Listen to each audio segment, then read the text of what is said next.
வணக்கம் அன்பர்களே. தகவல் சாளரம் வழங்கும் அறிவியல் உண்மைகள் சயின்டிஃபிக் ஃபேக்ட்ஸ் காணொளி தொடருக்கு தங்களை அன்புடன் அழைக்கின்றேன். இந்த தும்மல் நிறுத்த முடியலையே, ஒரு தேனி கொண்ட மூக்கு மேல சுத்துகிற போல இருக்கே. தும்மல் வருவது எதனால்?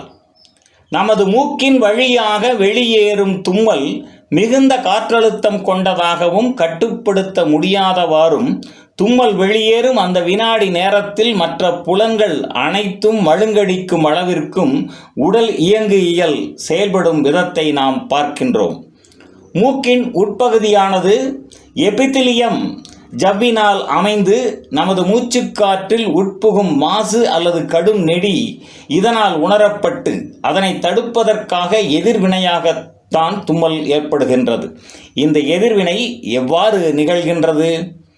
நமது மூளையின் அடிப்பகுதியில் தண்டுவடத்தை இணைக்கும் முகுளம் பகுதியில் நுரையீரல், இதயம் ஆகியவைகளின் செயல்பாடான மூச்சுக்காற்று, இதய துடிப்பு, இரத்த அழுத்தம் ஆகியவைகளை ஒழுங்குபடுத்தும் கேந்திரம் அமைந்துள்ளது. மூச்சுக்காற்றின் நுழைவாயிலான மூக்கின் உட்பகுதியில் அமைந்திருக்கும் எபித்திலியம் ஜவ்வு படலத்தின் நரம்புகள் அதன் கட்டுப்பாட்டு கேந்திரமான முகுளத்துடன் இணைக்கப்பட்டு உள்ளன.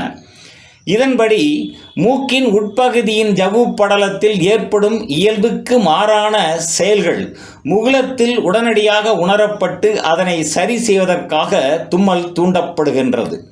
தும்மலுக்கான உத்தரவு இடப்பட்டதும் அடிவயிற்றில் தொடங்கி டயாஃப்ராம் மேல் நோக்கி அழுத்தி நுரையீரல் சுருங்கி ஒரு கண நொடியில் 2.5 லிட்டர் காற்று உள்ளே இழுக்கப்பட்டு தும்மலாக வெளியேற்றப்படுகின்றது.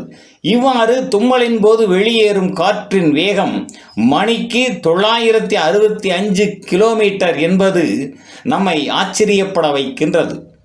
நாம் தூங்கும் பொழுது தும்மலுக்கான காரணங்கள் மூக்கில் ஏற்பட்டாலும் அதற்கான தூண்டுதலை மூளை ஏற்காததால் பெரும்பாலும் தூங்கும்போது தும்மல் ஏற்படுவது இல்லை. இருப்பினும் தும்மலுக்கான தூண்டுதல் அதிகமாக இருப்பின் தும்மலுடன் தூக்கம் கலைந்து விழித்து கொள்ள வேண்டிய நிலையும் ஏற்படுகின்றது என்பதையும் இங்கே குறிப்பிடத்தக்கது ஆகும். நன்று நண்பர்களே.